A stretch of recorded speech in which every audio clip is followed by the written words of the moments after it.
The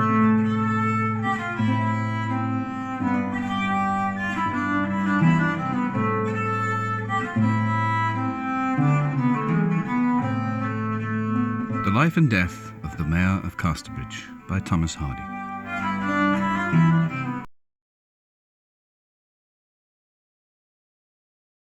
One of the two who walked the road was she who had figured as the young wife of Henchard on the previous occasion. Now her face had lost much of its rotundity.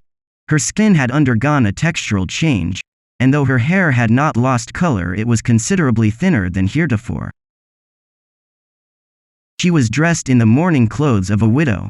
Her companion, also in black, appeared as a well-formed young woman about 18, completely possessed of that ephemeral precious essence youth, which is itself beauty, irrespective of complexion or contour. A glance was sufficient to inform the eye that this was Susan Henchard's grown-up daughter.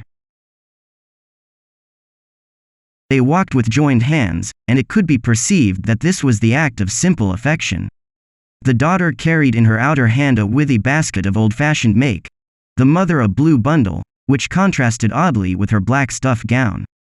Reaching the outskirts of the village, they pursued the same track as formerly, and ascended to the fair.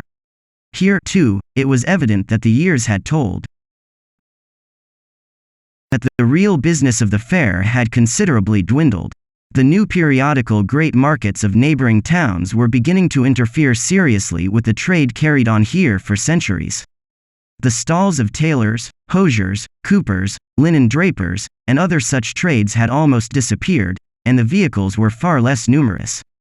The mother and daughter threaded the crowd for some little distance, and then stood still. "Why did we hinder our time by coming in here?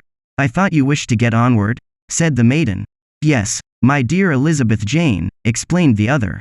"But I had a fancy for looking up here. Why, it was here I first met with Newson, on such a day as this." "First met with father here?" "Yes, you have told me so before. And now he's drowned and gone from us." As she spoke, the girl drew a card from her pocket and looked at it with a sigh. It was edged with black, and inscribed within a design resembling a mural tablet were the words, "In affectionate memory of Richard Newson, mariner, who was unfortunately lost at sea, in the month of November 184, aged 41 years. And it was here," continued her mother, with more hesitation, "that I last saw the relation we are going to look for, Mr. Michael Henchard. What is his exact kin to us, mother? I have never clearly had it told me. He is, or was, for he may be dead, a connection by marriage," said her mother deliberately. Mrs. Henchard paused for a moment, and answered uneasily, "Of course not, Elizabeth Jane. But come this way." She moved on to another part of the field. "It is not much use inquiring here for anybody, I should think," the daughter observed, as she gazed round about. "People at fairs change like the leaves of trees, and I daresay you are the only one here today who was here all those years ago." Over the pot stooped an old woman, haggard, wrinkled, and almost in rags. She stirred the contents of the pot with a large spoon, and occasionally croaked in a broken voice, "Good furmity sold here." It was indeed the former mistress of the furmity tent. Once thriving, cleanly, white-aproned, and chinking with money, now tentless, dirty, owning no tables or benches, and having scarce any customers except two small whitey brown boys who came up and asked for a ha'porth please, good measure, which she served in a couple of chipped yellow basins of commonest clay. "Don't speak to her, it isn't respectable," urged the other. "I will just say a word. You, Elizabeth Jane, can stay here." The girl was not loath, and turned to some stalls of colored prints while her mother went forward. The old woman begged for the letter's custom as soon as she saw her, and responded to Mrs. Henchard Newson's request for a pennyworth with more alacrity than she had shown in selling 6 pennyworths in her younger days. "I've stood in this fair ground maid, wife, and widow, these 39 year, and in that time have known what it was to do business with the richest stomachs in the land. Ma'am, you'd hardly believe that I was once the owner of a great pavilion tent that was the attraction of the fair. Nobody could come, nobody could go, without having a dish of Mrs. Goodenough's for tea.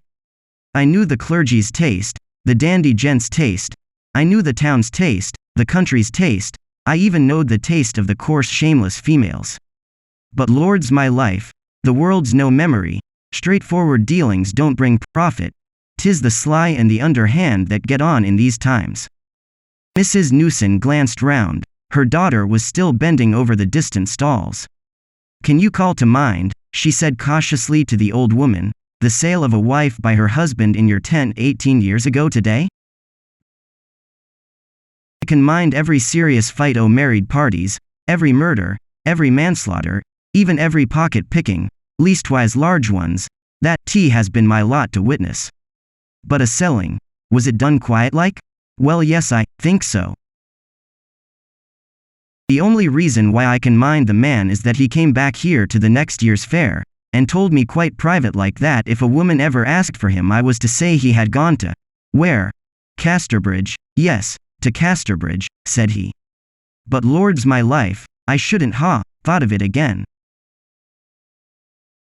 Mrs. Newson would have rewarded the old woman as far as her small means afforded, had she not discreetly borne in mind that it was by that unscrupulous person's liquor her husband had been degraded. The last time our relative visited this fair he said he was living at Casterbridge. It is a long, long way from here, and it was many years ago that he said it, but there I think we'll go.